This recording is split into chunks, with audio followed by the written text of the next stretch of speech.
ఎంతమందికి my TDP ఉందో చేతులు పైకెత్తండి. అందరు ఎత్తుతారబ్బా. ఇప్పుడు వచ్చినప్పుడు నేను చూస్తా. మళ్ళీ మై టీడీపీ ఎందుకు తీసుకొచ్చా మీకు చెప్పాల్సిన అవసరం ఉంది. పాదయాత్రలో కార్యకర్తలను కలిసినప్పుడు ఒకటే అడిగారు, అయా మేము పార్టీని నమ్ముకున్న వారం అహర్నిశలు కష్టపడ్డాం, కానీ మమ్మల్ని గుర్తించాలి, ఆ బాధ్యత పార్టీ పైన ఉందని. ఈ రోజు ఈ భూమి పైన లోకేష్ శాశ్వతం కాదు, కానీ తెలుగుదేశం పార్టీ అనేది శాశ్వతం, ఆ వ్యవస్థ అనేది శాశ్వతం. ఈ రోజు గ్రామంలో ఉన్న బూత్ అధ్యక్షుడిని ఏకంగా పార్టీకి ఎలా అనుసంధానం చేయాలి, వాళ్ళు చేస్తున్న కార్యక్రమాలన్నీ నేరుగా పార్టీ ఎట్లా తెలుసుకోవాలి.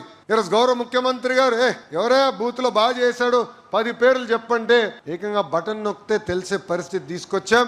అందుకే మై టీడీపీ విధానం పెట్టాం. మీరు చేస్తున్న ప్రతి కార్యక్రమం, ఈరోజు పార్టీ పిలిపించే కార్యక్రమాలు ఉన్నాయి, అది ఈ రోజు మీరు చేస్తున్నారు. డోర్ టు డోర్ కార్యక్రమం చేస్తున్నారు. కొంతమంది అద్భుతంగా చేస్తున్నారు, కొంతమంది ఇంకా స్టార్ట్ అవ్వాలా బండి. మా అక్కకి చెప్పి ఒక కర్ర కూడా ఇస్తాను నేనని.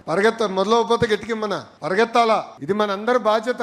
లోకల్ బాడీ ఎన్నికలు కూడా వస్తున్నాయి. డోర్ టు డోర్ తిరగాల్సిన అవసరం మనందరి పైన ఉంది. ప్రజలతో మమేక్యం అవ్వాల్సిన అవసరం ఉంది. మనం చేస్తున్న మంచి పనులు చెప్పుకోవాల్సిన అవసరం ఉంది. సో మై టీడీపీ ద్వారా మనం ఇచ్చిన ప్రోగ్రాంలని మీరు అద్భుతంగా చేస్తున్నారు. మాకు డీటెయిల్స్ వస్తున్నాయి. మై టీడీపీ కాకుండా పార్టీ ఇచ్చిన కార్యక్రమాలు కాకుండా మీరు చేస్తున్న ఏ కార్యక్రమాలు ఉన్నా ఈరోజు ఫీడ్ అని ఉంది, లాస్ట్ ట్యాబ్ ఫీడ్ అని. అక్కడ మీరు అప్లోడ్ చేస్తే మీ సభ్యత్వ నంబర్ కి లింక్ అయిపోతుంది. సో మేము అక్కడ చూడొచ్చు, ఓహో పార్టీ పిలిపించిన కార్యక్రమాలే కాదు మిగతా కార్యక్రమాలు కూడా అద్భుతంగా చేశారు.